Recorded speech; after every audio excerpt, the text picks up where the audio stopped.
Today I'm going to try and solve the Revenge Lock, also called the Wanderer by Wil Strijbos. There are a few goals for this puzzle and opening the Shackle is only the second goal. We have to find the Wanderer and then reset the whole thing.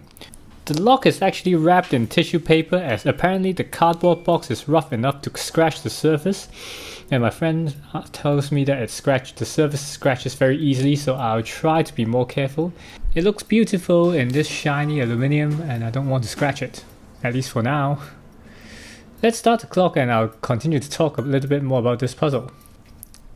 So Wil has been making a lot of well-known metal puzzles and this one has been one of his more sought-after puzzles since the first batch made in 1990, around that time. This copy in my hands is already in the third batch and I think there are still some left, but go and grab one from Mr. Puzzle's website. I'll put a link in the description below before it sells out. This puzzle is very heavy in the hands. It feels very good, but I'm still a bit concerned about scratching it. The shackle itself can be pushed into the lock, but nothing else can be done. Shaking it, I can hear some rattling noises inside, but it doesn't seem to work. It's obvious that the first step I have to take is take this part of the lock out of the frame. It's quite obvious, but how to do it is another question. There are 3 holes in the center of this lock, and when I press the golden key thing in the middle from the top, it presses in slightly but nothing really happens. When in doubt, do a customary spin move. Nothing. No tapping, but I am a rebel so I'll tap it a little bit, but nothing happens. Maybe if I press the shackle in with the lock in different orientations, it may help. Tapping it, maybe some sort of mechanism can be released. Like this, hold it and shake it. It's not making any sense at the moment. Tap it by pressing the shackle in. Does it move? Not really. 9 minutes in and I'm not making... Oh wait! This came out, this yellow key thing came out. But I can't take it out because the shackle is in the way. So, and the taking out part, I think it's the third goal of the puzzle. So I have to... Okay, now we're talking. We finally removed the puzzle from the block from the frame, 977. So I have found my number, 977. Now the second goal is to open the shackle. So it took me 9 minutes something to take the lock out of the frame and complete the first goal. It has 8 goals, so if my math is correct, it will take me around at least 80 minutes to solve the whole thing. That is very optimistic, given the first step is quite challenging already. Anyway, back to the puzzle. Do I use this as a sequential discovery type of thing? Use these poles. Oop, something fell out. Okay, this is the spring. Upon closer inspection, you can see the holes there. When I tap it, there is a small metal piece showing in the hole, and it moves about left and right when I tilt the lock. So that must be part of the puzzle that I have to solve. No idea how. And I'm still thinking if I need to use the frame or not. Maybe I have to turn this yellow central core key thing. I'll call it the key for now. And then there may be a hole for that small metal piece to drop through or of some sort. Don't know. And then I can see that this key thing goes through to the bottom of the puzzle. Protrudes a little bit. And if I turn the puzzle, there are still some rattling noises inside. And I press the shackle and turn the key. Nothing much. If I do it sideways and turn, I don't know, I'm just keep turning the key, pushing it in, try to pull it out, and then press the shackle. Just the same thing.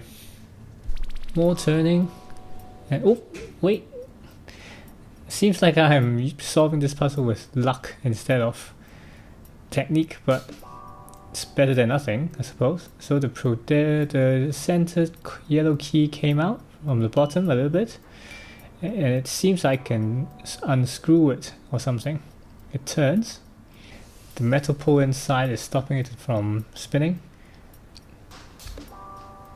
Now, if I turn the bottom part and holding the top part, am I doing anything? Center key thing drops to the bottom, can't go any further down. The shackle is still locked in this place, but now I can unscrew the bottom part of the key and a tool came out. Nice. I still can't visualize how to open the shackle. My thinking now is that there are metal bits or small poles inside that is stopping the shackle from opening, and I have to somehow maneuver them with the center core key. But how? Do I use this as a screw?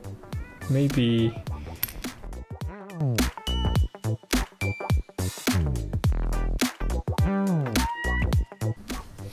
After 40 minutes or around 30 minutes of doing very similar things, I realized that there are teeth on the top of the center key, or steps, I'd say. So now I'm going to do a trial and error and see if I turn the key one step and then press the shackle in. Maybe there's a combination where the key has to turn to a particular orientation, and then if I press the shackle, it will release the metal pole which can go through the yellow key, and then unlocking something. Okay, right, the shackle came further out. Now I can see there are two poles in the left hand side of holes, as you can see. So I think I've managed to maneuver one of the poles from the right, bottom right hole to the left hand side. Am I close? If I press it in, the shackle goes in and locks in place, and then I can move the yellow key. So I think I've found which orientation the yellow key, gold key has to be in for the shackle to be pressed in and then released partially, let's say. But what's next? I feel that I'm quite close to the third or second goal, which is to open the lock, the shackle. I think I've found the orientation I have to put. Oh yes! 45 minutes! I have opened the shackle.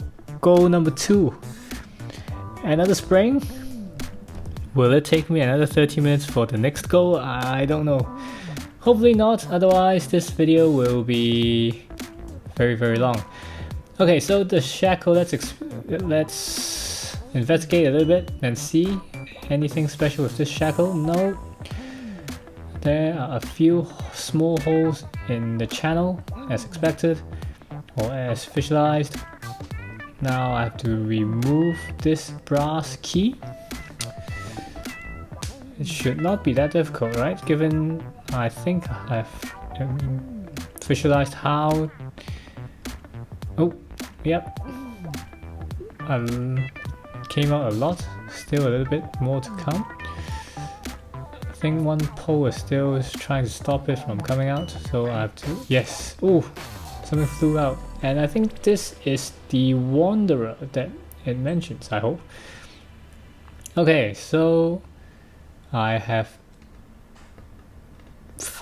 completed 4 goals. Found the number, opened the shackle, taken out the brass key, and then found the Wanderer.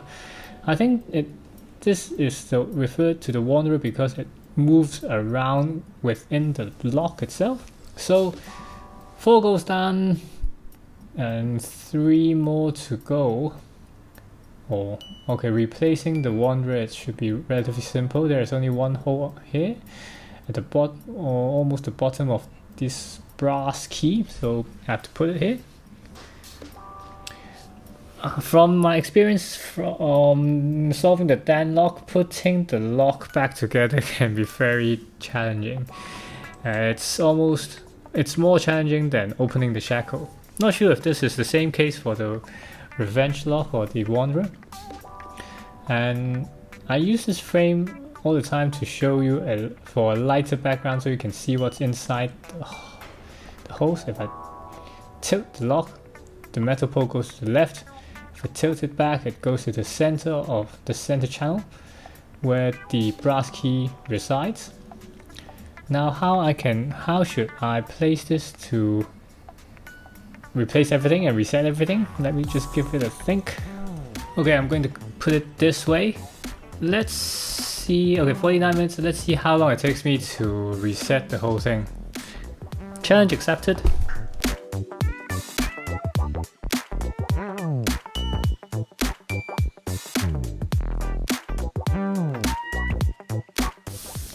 Okay, 20 minutes. So with a better understanding of the lock mechanism, actually putting it back together again, it's not as difficult. This is the last step to lock the thing in place. And yes, 1 hour and 9 minutes 31 seconds to fully open the lock and then reset it again. Great challenge actually. The putting it back together is not as frustrating as I was imagining or expecting, because when solving the puzzle I gained a lot of understanding of the mechanism. So now what I'm going to do is to solve it again very quickly to show you how the whole thing is done. Place the lock sideways like this, press the shackle in, and then also push the center brass key a little bit and the brass key will come out. Once the brass key is out, the lock can be taken out from the frame. Then unscrew the bottom of the brass key, so this is the tool to stop the Wanderer from moving around. Move the bronze key to the top and then drop the Wanderer to the top left hole, like so.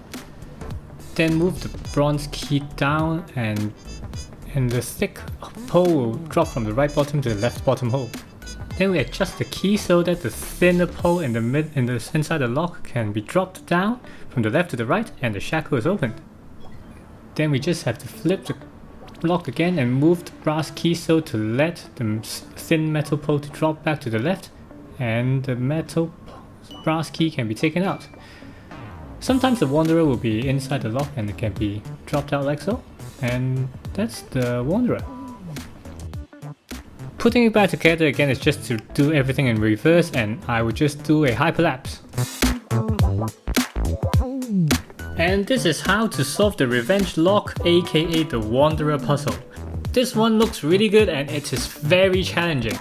It has more steps and feels more complicated than the Dan lock, but the Dan lock is similarly challenging in its own way, if that makes any sense. Let me know in the comments below which one do you think it's more difficult. If you don't know what the Dan lock is, I'll leave a link at the top right hand corner and in the description below. As always, I hope you enjoyed this video. Give it a like if you did. Subscribe to my channel for more crazy challenging puzzle videos. This is Downtime Fun signing off and see you in the next video. Bye!